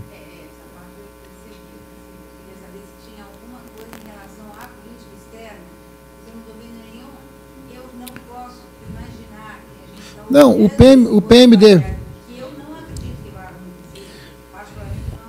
O PMDB é absolutamente negligente e omisso em relação à política externa. Absolutamente omisso. Eu vou mandar para a Rosângela, e se ela puder socializar, eu dei uma entrevista à revista Veja, nas páginas amarelas, onde eu falo sobre política externa e exerço a minha visão. Se você pudesse depois compartilhar, seria interessante, porque eu ali faço uma discussão de profundidade com conteúdo sobre o que está acontecendo e o que deveria acontecer, a meu juízo. Esse Itamaraty é absolutamente incompatível com a história da política externa brasileira. Eu gostei do que você falou, socializar. Um sinônimo socializar a entrevista com você. O terceiro setor, a gente usa muito. Cristina. Oi, boa noite. Eu queria fazer uma pergunta sobre o projeto que foi engavetado, que o senhor falou que, no início, quando chegou ao Senado, né, tinha um projeto dos gastos. Eu queria voltar lá no início, nos gastos, né, do Congresso, da Casa, do Senado, e queria saber um pouquinho sobre esse projeto. E, exatamente, que é uma ideia sua, né? Não, e que não foi para frente, né, não foi votado, enfim. Na prática, não é uma ideia minha. Nos anos anteriores, o senador Tasso Gereissati, senador pelo estado do Ceará, ele tinha sido relator desse mesmo projeto. E era o presidente da comissão, se eu não estou aqui enganado, o senador Jarbas Vasconcelos. Então, o senador Tasso deixou de ser senador e eu acabei sucedendo a relatoria nesse projeto. E esse projeto indicava assim, uma mudança estrutural no Senado, que reduziria muitos cargos, muitas despesas. Porque nós, assim, no Senado, é incrível que eu vou falar, mas quem menos manda no Senado, sabe quem são? São os senadores. Quem manda no Senado é uma burocracia que está lá, que faz o que acha que tem que fazer. E o difícil é você me perguntar, escuta, mas por que vocês não viram essa mesa? Porque as pessoas têm assim, uma enorme vontade de virar essa mesa antes de chegarem lá. Depois que chegam lá, elas se acomodam e elas não transformam a sua indignação em ação. Então, esse meu projeto, que não era meu, eu fui apenas ferramenta, eu fui apenas relator, mas na comissão outros senadores me ajudaram muito, como o senador Eduardo Suplicy, que é aqui de São Paulo, como o senador Pedro Simon, como o senador Jarbas Vasconcelos, enfim, o senador Randolph, enfim. Foi um projeto coletivo, eu fui apenas o relator. Mas nós fomos derrotados no voto. Fomos derrotados no voto por aqueles que são maioria e que desejariam que tudo continuasse como está. É um absurdo o Senado brasileiro custar 3 vezes o que custa o Senado francês. Isso é inconcebível e isso nos afasta, enfim, da população, nos distancia da população. E não é o senador que custa isso, mas é a estrutura que está no entorno do funcionamento do poder. Para quem chegou por último, tem um slide que fala que o Brasil são 27 estados com 594 congressistas. E os Estados Unidos, com 50 estados, quase o dobro, tem menos congressistas, 534. A gente gasta 23 milhões por dia, vamos ressaltar, e ano passado nós gastamos 8 bilhões no ano. Os 7 bilhões tirou-se da pátria educadora, né, da educação, que eles gastaram no ano passado, no ano todo. Alguém tem mais alguma pergunta?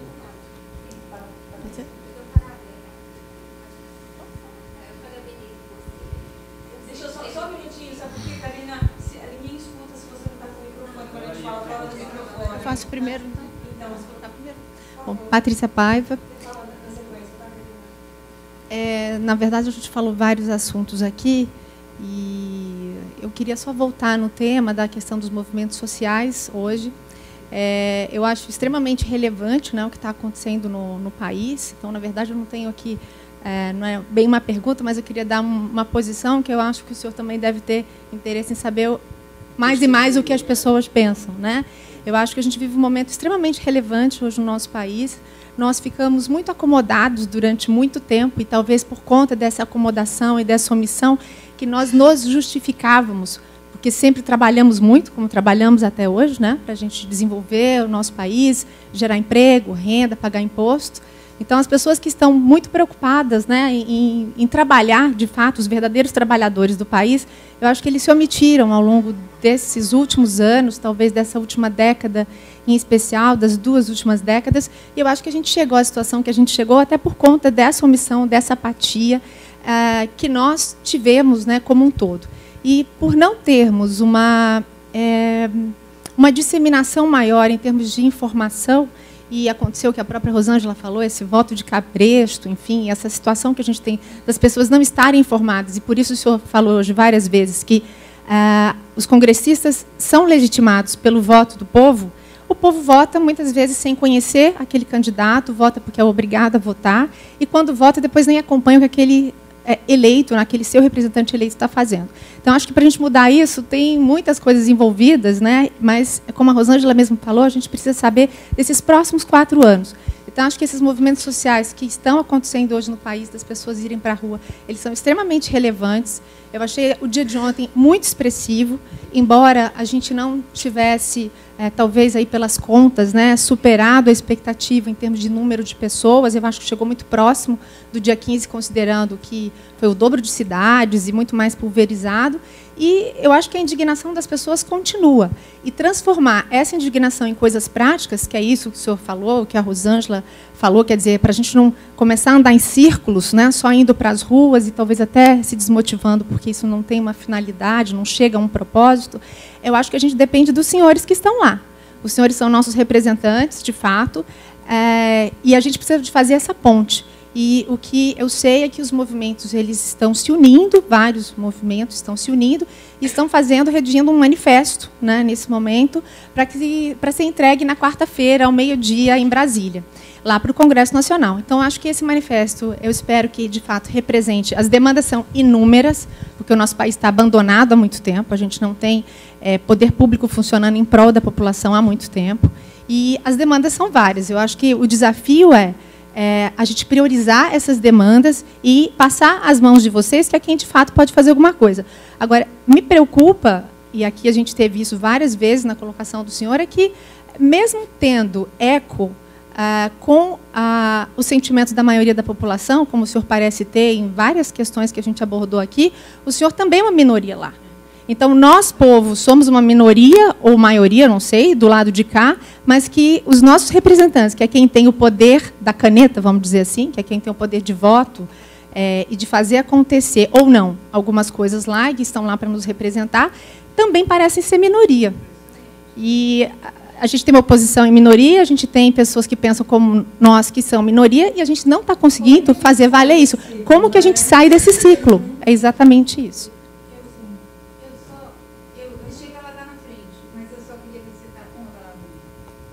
Eu concordo com tudo que você disse. É a população, é a falta da gente saber escolher. Mas o que me dói mais é ver esta classe que está reunida aqui. Nós temos 100 lugares para pessoas que supostamente seriam formadores de opinião, seriam pessoas capazes de ensinar aos outros o que fazer. E esta plateia não está cheia. Então, significa que esta elite pensadora, que não manda nada, não veio para cá. É omissa. Esse é o problema para mim. Esses são os cordeiros. Nós que somos empresários, ou fazendeiros, ou não sei o que lá, entendeu? Que poderíamos estar fazendo uma coisa, não fazemos nada. Isso, para mim, é muito pior. Deixa eu só, mais ou menos, gente, porque assim, é que vocês chegaram tarde, muita gente foi embora, chegou cedo e foi embora antes. A gente estava praticamente todo, tinha bastante gente aqui, e hoje teve um sentimento, assim como você chegou tarde, outros tiveram que sair cedo, né? A gente não pode julgar as pessoas, né? Mas eu acho que a gente tem uma questão que hoje houve um sentimento meio de luto, e isso eu senti em muitas pessoas que se sentiram frustradas pelo movimento de ontem, porque esperavam aquela marketing que foi vendido, que será maior, aquele slogan que foi a falha, né? Não é mais uma aí da rua, será maior, e os números, por mais que a gente queira dizer que o Datafolha errou, que isso diminuiu, a gente sabe que foi menor, apesar da cidade. Pouca divulgação. Foi muita gente. Foi muita gente. Mas o problema é que o slogan é errado. E isso gerou um sentimento ruim nas pessoas hoje. Eu estou assim, completamente... Mas eu queria voltar, desculpa, voltar na colocação da Patrícia, que eu achei que foi muito coerente. Acho que ela fez uma pergunta para ele. Eu pessoalmente acho isso, que se há alguma coisa de novo nessa conjuntura que nós estamos vivendo, é essa energia e essa motivação de ver as pessoas e os brasileiros buscando, trabalhando, se indignando pelos seus direitos e pelos seus direitos, pelas suas conquistas. Eu acho que isso é o que há de novo, né? E todos nós que exercemos a política, eu vou repetir o que eu já disse aqui, precisamos ter muita humildade com o que está acontecendo, procurar entender, procurar, processar, tanto que eu tenho muitas dúvidas. Aliás, o presidente Fernando Henrique hoje falou isso no Instituto de manhã. Ou seja, se esse é um movimento para os partidos, eu acho que esse é um movimento da sociedade. E nós precisamos entender o que está acontecendo. E eu estou vendo assim, eu estou vendo coisas acontecerem, estou vendo pessoas irem para a rua. Assim, isso é um diferencial. E você acha que ir para a rua, mesmo com a oposição pequena, mesmo com... Isso pode mudar a maioria? Essa maioria que manda, então, que não são vocês, PMDB, uma face do PMDB e os 15% da oposição. Isso pode mudar aqueles 85% que mandam aí das ruas? Né, Patrícia? Eu acredito nisso. Eu acredito que não apenas o ir para a rua. O ir para a rua não é pouco. O ir para a rua é muito importante. Não é pouco 1 milhão de pessoas em todo o país, voluntariamente, sem qualquer tipo de estímulo, sem qualquer tipo de motivação, que não a motivação voluntária, que não o sentido de revelar a sua indignação, enfim. Mas eu acho que o movimento ele talvez tenha que ir evoluindo para a construção de agendas, porque o movimento é ainda um movimento assim um pouco... Veja, eu não tenho certeza, como eu acho que ninguém tem, do entendimento e da compreensão dos movimentos que estão tomando as ruas, praças, das grandes, médias e pequenas cidades desse imenso país. Mas, assim, esse movimento ele é muito difuso, ele tem que ir organizando as suas agendas, ele tem que ir botando objetivo. Claro, é um processo natural de aperfeiçoamento, assim. Vamos para a rua de 2 em 2 meses ou de mês em mês em achar que as coisas vão mudar? Acho que não. Mas eu acho que isso é parte, sabe, fundamental desse aperfeiçoamento, sabe, desse aprimoramento, sabe, dos brasileiros de todas as raças, classes sociais, sabe, etnias que estão manifestando para todos nós. É um pouco daquilo que a gente deve entender e mais que entender, sabe, tentar fazer diferente. Eu acho assim, algumas pessoas me falaram quando eu convoquei para ir à rua, não vou porque eu acho que não adianta. Eu ouvi isso em alguns momentos. Não vou porque não adianta. Você vê, a gente foi para a rua, foi um monte, não adiantou em nada. Eu estou falando alto, quem sabe não sei, não? Vai. Desculpa, só me presta aqui. E as pessoas falavam, não vou na rua porque não adiantou. Eu falo, realmente, se você... Eu respondia para todas a mesma coisa. Se você é uma pessoa que teve tudo na sua vida veio fácil e rápido, sem luta, realmente você não tem que ir para a rua. No meu caso, tudo foi muito batalhado, foi muita luta. Eu plantei e colhi num tempo que cada hora era um tempo, não era o meu tempo que eu queria. A gente quer para já, como a juventude quer para já, e por isso talvez a juventude não esteja hoje indo para a rua, né? Então essa é a resposta que eu acho que na hora que me veio assim que eu respondi, e aí eu usei essa resposta padrão cada vez que falavam para mim isso. Eu falei, realmente, se você nunca lutou, se você teve tudo fácil e rápido, você não vai mesmo ter que ir para a rua, não adianta, né? Mas a vida, a gente sabe que é plantar e colher. Gente, são 8h20. Edgar, desculpa. Oi. Eu não ia me manifestar porque eu não ia fazer pergunta. Mas tenho fazer uma colocação que acaba redundando numa pergunta para o senador, que é muito mais experiente que todos nós aqui em matéria de política. A sociedade brasileira teve em vários momentos, e em algum desses momentos eu participei como advogado, militante, fomos para a rua para pedir as diretas já, tomei uma chuva enorme na Praça da Sé, no primeiro cobiço das diretas já, organizado pelo governador Franco Montoro, e ninguém acreditava nele, que fosse o povo para a rua naquele momento. Ele ficou sozinho, mas conseguiu levar o povo. E ontem, apesar de não ter tido sucesso, que foi a primeira manifestação em 15 de março, levou muita gente. Brasileiro, sair para a rua não é fácil.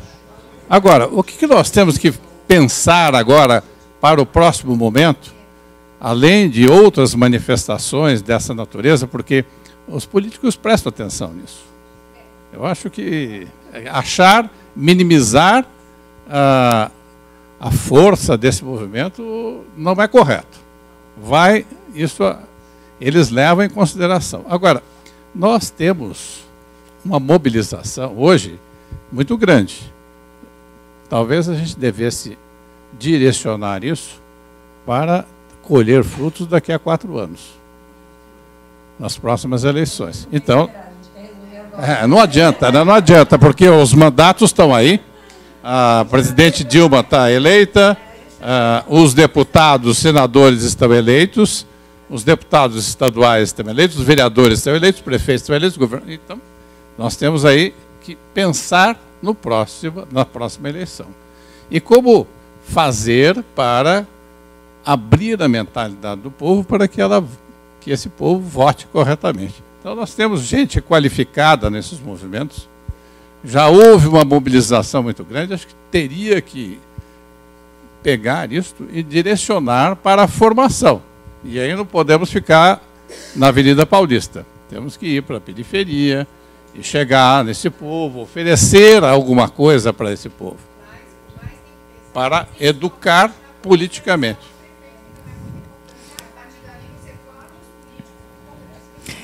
Eu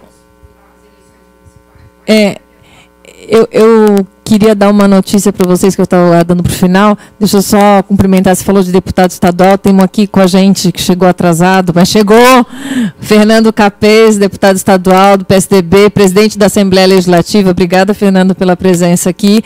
E eu queria dar a notícia, porque quando eu comecei o Política Viva, como muita gente aqui é nova, não sabe, eu comecei por causa da Marina, na realidade. Eu trabalhei na campanha da Marina, mas antes de trabalhar na campanha da Marina, eu queria saber quem era de fato a Marina e trouxe aqui a equipe dela. Foi o primeiro encontro do Política Viva e de lá, uma vez por mês, a gente tem se reunido, eu tenho trazido políticos para conversar. É um bate-papo, é para a gente crescer, para a gente amadurecer no tema político que a gente sempre desprezou, para a gente, de fato, aprender. E assim, no decorrer desses meses, o primeiro foi em agosto, no decorrer desses meses eu pensava, puxa vida, meu sonho é sempre atingir a classe B, C e D. Né, são esses, e atingir os jovens também, né, são duas metas, né, os jovens que estão completamente omissos, foram a gente, o que a gente era no passado, eles são hoje, né, e a classe B, C e D. E falei, como é que eu faço isso? Então, eu vou fazer o primeiro Política Viva no dia 27 de abril, na universidade, que é uma universidade na Avenida João Dias, que é classe B, C, D e E, e para 1.000 jovens, no auditório para 1.000 jovens. Então, assim, muito feliz que é o primeiro passo de levar essa conscientização política. Então, a Política Viva está indo para os jovens, para as periferias, chama Universidade Unítalo, e eu quero fazer disso para as demais regiões.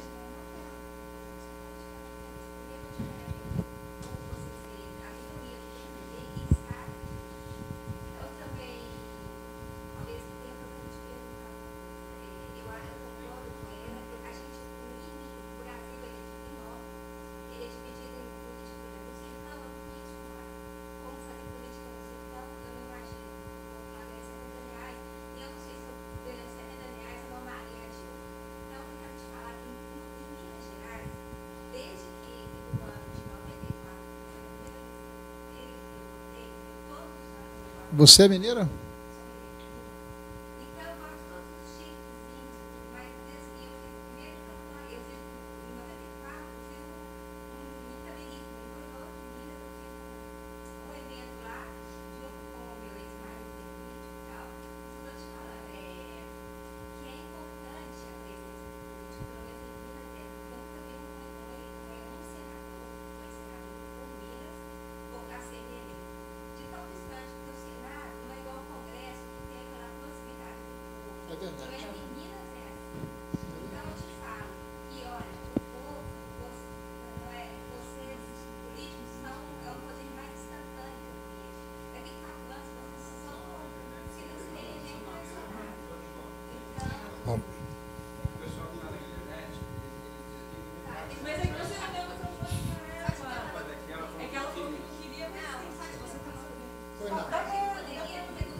Como é que você chama, desculpe? A Karina me pergunta sobre a reforma política, se nós não temos partidos demais no país, se não seria importante reduzir o número de partidos. Isso está em curso, Karina. Nós precisamos aprovar uma cláusula de barreira, porque partido no Brasil virou negócio. As pessoas constituem partido porque partido tem acesso a fundo partidário, nosso presidente tempo de televisão, e aí no entorno disso você tem negociações de tudo quanto é tipo, né? Isso vai acontecer? Eu espero que aconteça, estou trabalhando para acontecer. Nós já começamos a votar algumas coisas importantes, como o fim da coligação proporcional. O fim da coligação proporcional vai representar o seguinte, vai representar de imediato um duro golpe em alguns partidos. Vai também representar um duro golpe em algumas candidaturas em que as pessoas têm muitos votos e acabam levando outros tantos. Mas está em curso também, e eu acho que pode acontecer, a cláusula de barreira. Ou seja, o partido, para ter dimensão nacional, ele precisa cumprir determinados compromissos e premissas. O partido, para ter acesso ao fundo dos partidos, também precisa ter premissas e critérios. Então, eu acho que nós estamos assim tão próximo do colapso da atividade partidária no país, que esse colapso poderá produzir algumas mudanças que vão ser importantes. Eu tenho procurado fazer a minha parte, intensamente.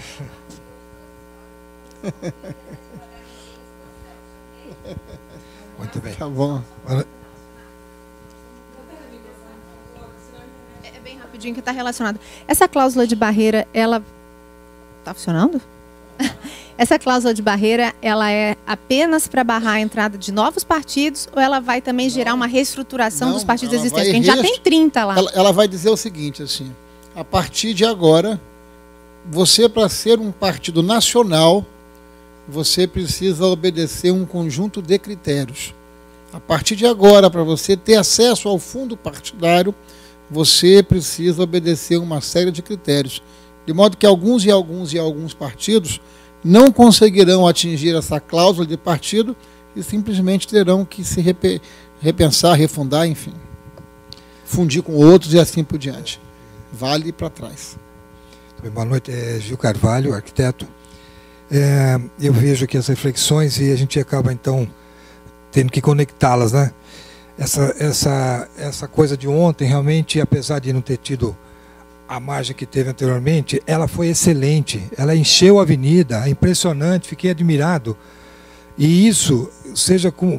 Aliás, essas estatísticas de folha não dá para entender, porque era 1 milhão, agora cai para 200, com a avenida cheia novamente. Se tivesse uns 700 mil, 800 mil, ainda vai falar. Mas, pô, é muito manipulado. Impressionante. Mas isso só...